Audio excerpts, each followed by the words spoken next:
Most students are just days away from the end of the school year. If you ask them today what they would miss, chances are they'd probably say nothing. But it's a different story for students of the former Bingham Middle School. Yeah, instead of so long for the summer, they're having to say goodbye for good. That's a story you'll only see on 41 Action News. Sarah Flake joins us live from Waldo to explain the fate of a Waldo landmark. Good morning. Good morning. Well, it's not much of a landmark anymore. It's just a giant eyesore. I mean, look at this place. It just looks terrible.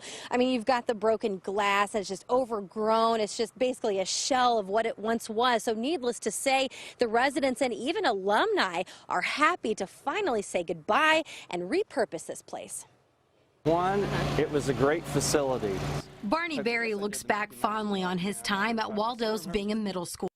This is a picture, I think it was during my 8th grade year. I took science class, had typing.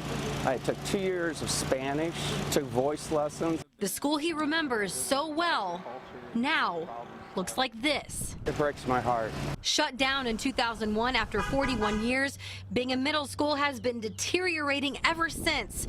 Cracking, rusting, broken glass, graffiti scrawled on the walls. And I drove by and saw it, and I just stopped.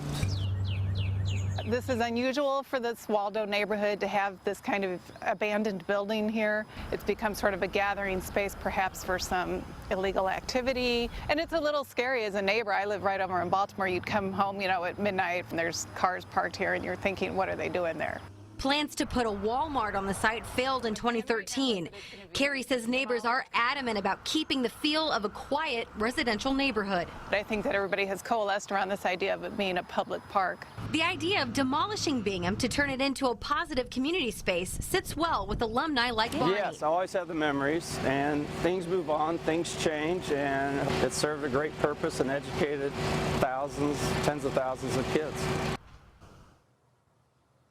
And the beginning of the demolition will start soon. We've already got construction equipment here on site. It's going to last throughout the summertime. And I'm told the first step of the process is to get all of that junk out of there. Carrie, who we heard from in the story, she said there's about 300 old computers in there. Looking in the windows, you can see there's just boxes, so many things in there. So that's going to take quite some time.